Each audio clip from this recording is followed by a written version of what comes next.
Sa mundong puno ng competition at judgment, minsan kailangan mong maglakad na parang hari para igalang ka ng iba. Kahit wala ka pang corona, pwede mong dalhin ang sarili mo na parang royal. Yan ang pag-uusapan natin ngayon. Quotable lesson. The way you carry yourself will often determine how you are treated. Simple lang. Kung paano mo dalhin ang sarili mo, ganun katratuhin ng tao.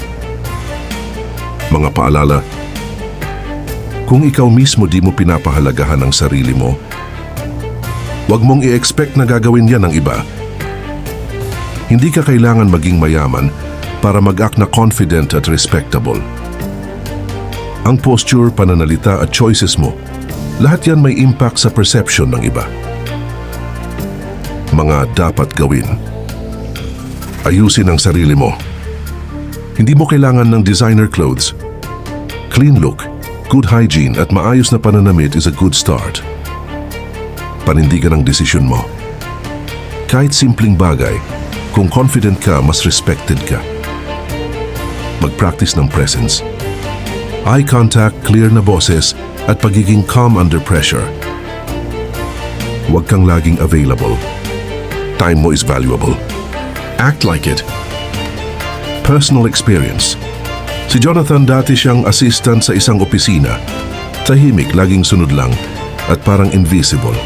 Pero nung nagbago siya, nag-ayos ng postura, nagsalita ng diretso at nagdesisyon with confidence, biglang nag-iba treatment sa kanya. Tinatanong na siya ng opinyon. Inimbitahan sa mga meetings. Hanggang sa na-promote siya, not because of connections, pero dahil nakita ng iba yung presence niya. Ang sabi nga niya, nung sinimulan kong respetuhin ang sarili ko, sumunod na rin ang respeto ng iba. Memorable quote, act like royalty and people will see your value, even before you say a word. Remember sa life at power game, hindi sapat na magaling ka. Kailangan marunong ka ring dalhin ang sarili mo. Kaya next time na humarap ka sa mundo, lakad mo dapat panghari. Kita-kits sa next video. Stay powerful.